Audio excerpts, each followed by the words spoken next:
नमस्कार दोस्तों, कृषि कानून बनाने से लेकर रद्द करने तक क्या पीएम मोदी सही था या गलत, इसी पे आज हम बात करेंगे दोस्तों।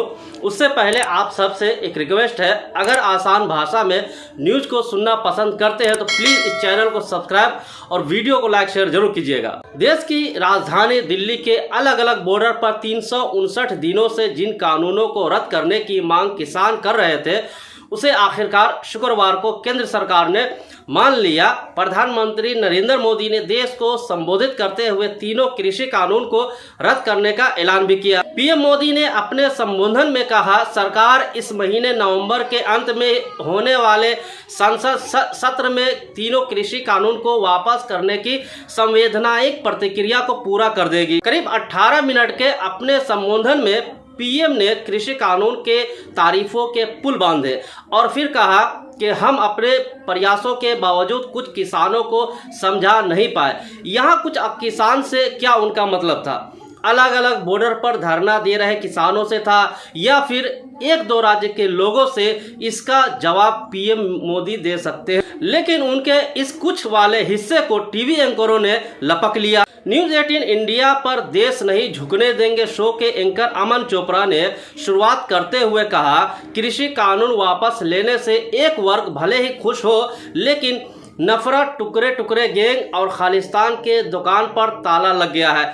जो किसानों के कंधों पर देशद्रोह की बंदूक चला रहे थे, जो सिंघू को सीरिया बना रहे थे, सबकी दुकान बंद हो गई। ये स्ट्राइक हुई है। अमन चोपड़ा सरकार के तारीफों में कई कसीदे पढ़ते हैं, साथ ही कहते हैं कि सरकार ने एक फैसले से देश को जलने से बचा लिया, इसे नाक की लड़ाई न बनाकर देश को बचाने की लड़ाई बना दिया। शो में आगे एंकर सवाल करते हुए कहते हैं कि क्या ये ट्रेंड बन जाएगा कि देश को बंधक बनाओ, अपनी मांगे मनवाओ। आगे CAA और 370 जैसे कानून है। शो में एंकर की भाषा किसान नेता राकेश टिकैत से ऐसी थी मानो कि वो पाकिस्तान से शो में गेस्ट के तौर पर जुड़े हो और भारतीय पत्रकार उन्हें दुत्कार लगा रहे हो, जैसा कुछ भारतीय टीवी चैनल पाकिस्तान के गेस्ट के साथ करता है। शो से जब राकेश टिकैत जा रहे थे तब अमन चोपड़ा उन्हें धन्यवाद के साथ ही बैठे रहिए भी कहते हैं। इस पूरे शो में कृषि कानून क्यों वापस लिया, क्या कानून में कोई कमी थी, इन मुद्दों पर दूर दूर तक कोई चर्चा नहीं हुई। लठेतों की भाषा के जरिए एंकर मानो पीएम मोदी के गुणगान में लगे रहे, ठीक वैसे ही जैसे इन तीनों कृषि कानून के बनने पर लगे रहे थे। आज तक के प्राइम टाइम की शुरुआत चित्रा त्रिपाठी के शो दंगल से हुई, जहां उन्होंने सबसे पहले राकेश टिकैत का इंटरव्यू दिखाया। चित्रा ने इस दिन को ऐतिहासिक दिन बताते हुए पैनल से बातचीत की शुरुआत की। हर चैनल की तरह दंगल शो में भी कृषि कानूनों पर बातचीत हुई। ये बहस भाजपा और कांग्रेस के बीच सिमट गई, जिसमें दोनों पार्टी एक दूसरे पर राजनीति करने का आरोप भी लगा रही थी। आज तक पर दूसरा प्राइम टाइम शो हल्ला बोल है, जिसे अंजना ओम कश्यप होस्ट करती है। शो की शुरुआत करते हुए अंजना कहती है, पीएम ने बड़ा तोहफा दिया, तीनों कृषि कानूनों को वापस लेने का ऐलान किया। अंजना सेना को दिए गए हेलीकॉप्टर की तुलना तोहफे से करती है और इसी शब्द का उपयोग वो कृषि कानून के लिए भी करती है।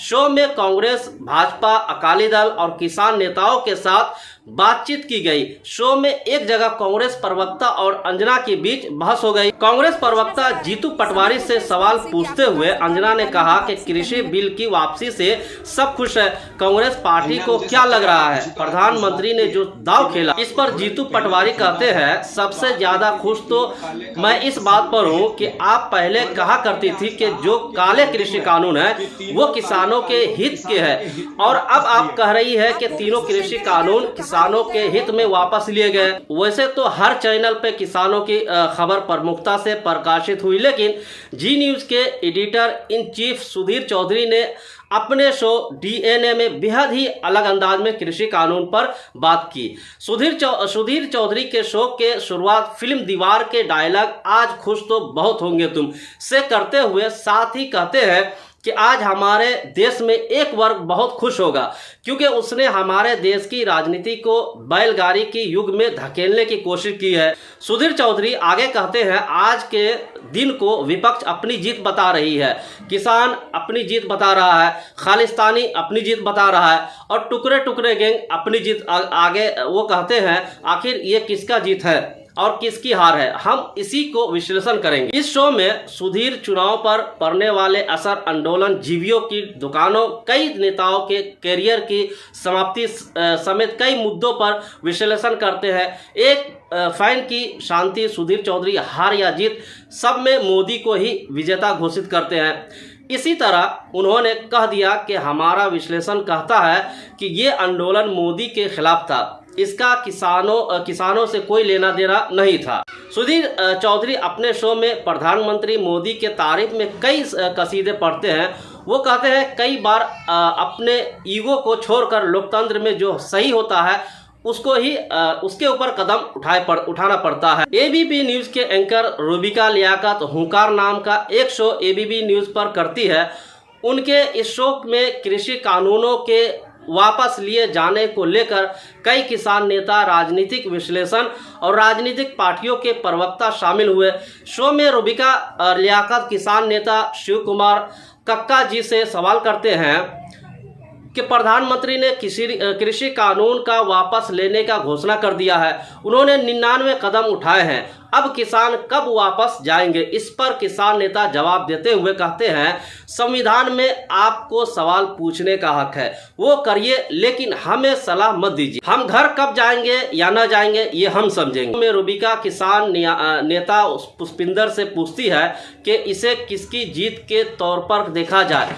इस पर किसान नेता कहते हैं, ये जनता की जीत है, लोकतंत्र की जीत है। शो में भारतीय किसान यूनियन के अध्यक्ष भाऊ प्रताप सिंह कांग्रेस पर राजनीति करने का आरोप लगाते हैं। वो कहते हैं कि कांग्रेस ने पंजाब के किसानों को भड़काकर ये आंदोलन करवाया। आधे घंटे के इस शो में 5 मिनट की बहस सिर्फ कांग्रेस नेता और किसान नेता भानु प्रताप सिंह के बीच होती है और एंकर चुप रहती। राजनीतिक विश्लेषक अब जिनेश रूबिका के एक प्रश्न पर कहते हैं, कानून गलत नहीं था, जैसा प्रधानमंत्री ने कहा, हम किसानों को समझा नहीं पाए, आर्थिक रिफॉर्म चलता रहेगा। सभी प्रमुख न्यूज चैनलों पर कृषि कानून की वापसी की खबर दिन भर चलती रही।